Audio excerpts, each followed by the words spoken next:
DNC does not want a primary. They're effectively disenfranchising the Democratic voters from having any choice in who becomes the Democratic nominee. So two of the things they've done to date, they've made rules that if any candidate sets foot in the state of Iowa or sets foot in the state of New Hampshire, then none of the votes that are cast for that candidate will be tallied. In other words, any delegate that I win in New Hampshire or Iowa would go instead to the president. And now they're trying to change it so that if I campaign in New Hampshire, that none of the votes cast for me in Georgia will count. And that's significant because it's hard to win the nomination without Georgia. If you add up all the superdelegates that they control and all of the automatic delegates that just go to the party and go to the president, I would have to win almost 80% of all of the states in order to beat President Biden, even if he only wins 20%. You know, we live at a time in American history when a lot of Americans think that democracy is broken, that the political system is rigged, and that there's not really any democracy. And unfortunately, the DNC is taking a lot of steps that confirm that outlook. If you like this video and you want to help me become president of the United States, go to Kennedy24.com and donate now.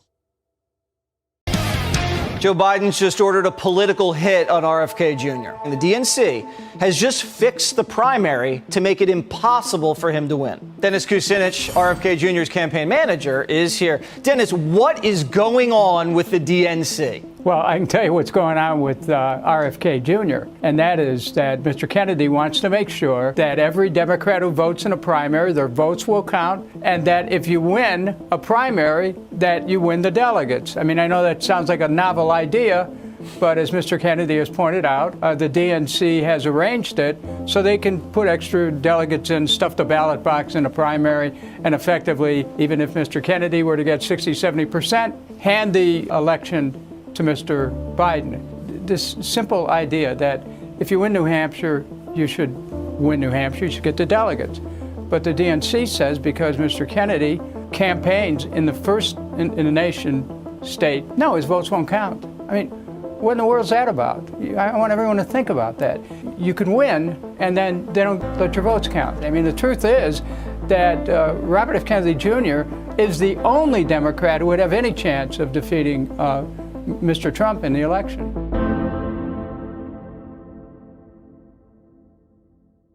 In a real democracy, every citizen has the same prized possession, their vote. That vote gives you a say in whether you can earn a good living, whether your kids have access to decent schools, whether they'll be sent to war, and whether they'll get health care. When democracy crumbles, citizens become more like serfs. They labor under laws that are made by oligarchs and elites. They work 2 jobs for barely livable pay. They get taxed to fund Wall Street and wars and bank bailouts. Your vote is your power.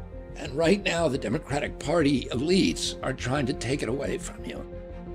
At the order of President Biden, the DNC is punishing states where President Biden lost in 2020. He came in 4th, for example, in Iowa and finished last in New Hampshire. So the DNC is trying to move those states out of their historic first slots and start instead with South Carolina, where President Biden finally won his first victory. What are you going to do about RFK Jr.? I'm very, very proud of the president, and we're going to get it done for him and Kamala Harris.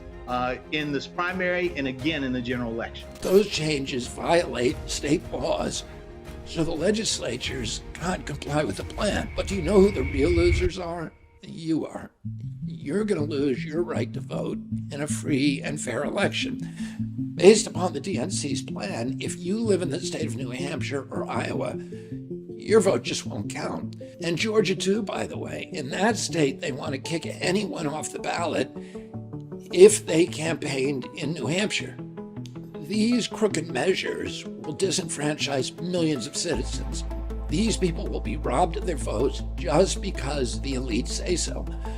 And it's not only voters in a handful of states that the DNC is trying to silence. It's every voter in every state. So how do they plan to do that? Oh, there's another rule that the committee is drafting behind closed doors, and it's similar to a trick that they used to kick Bernie Sanders out in 2016. They're flooding the convention with party operatives with opaque names like pleos and automatic delegates, whose job is to drown out the popular vote. Once the pleos and automatic delegates arrive at the Chicago convention next summer, the vote tallies all change, and the people's choice can be overturned in an instant. I could win 2/3 of the popular vote and still be denied the nomination. That's not democracy, that's theater.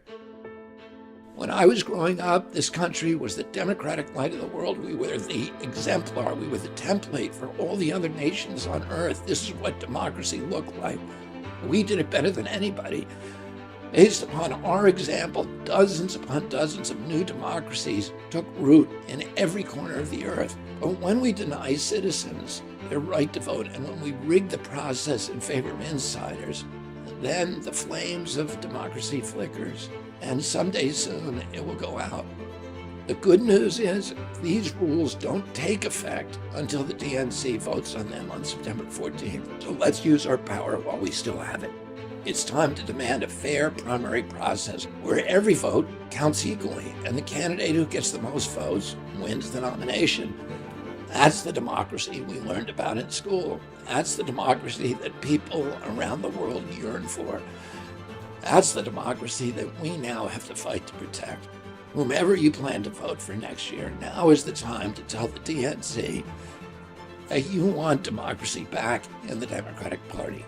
Add your name to the Demand a Fair Vote petition below, and please use your voice while you still can. I'm Robert F. Kennedy Jr., and I appreciate your help.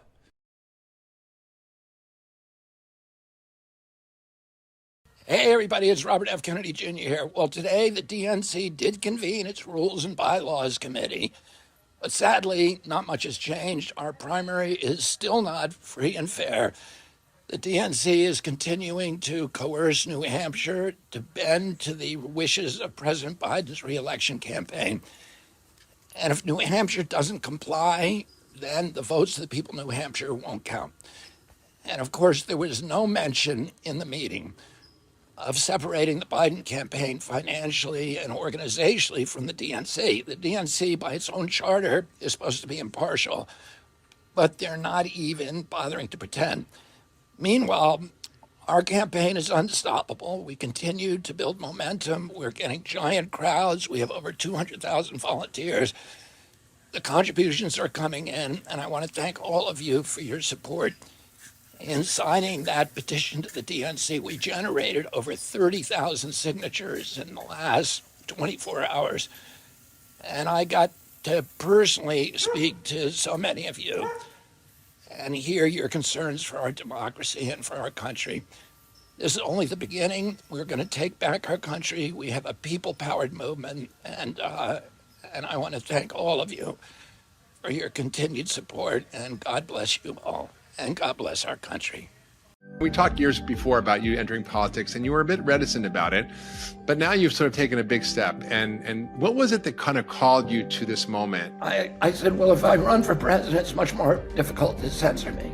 Jeremy Zogby, who runs one of the biggest polling houses in America, had been polling my name across the country. And this is at a time, Mark, when, I probably had 10,000 articles written about me, and not one of them was a nice article. They were all, what a monster I was, and a conspiracy theorist, and all charlatan, every name that you can apply to somebody. So I didn't expect that if I did a poll that anybody was going to, say I was a good guy.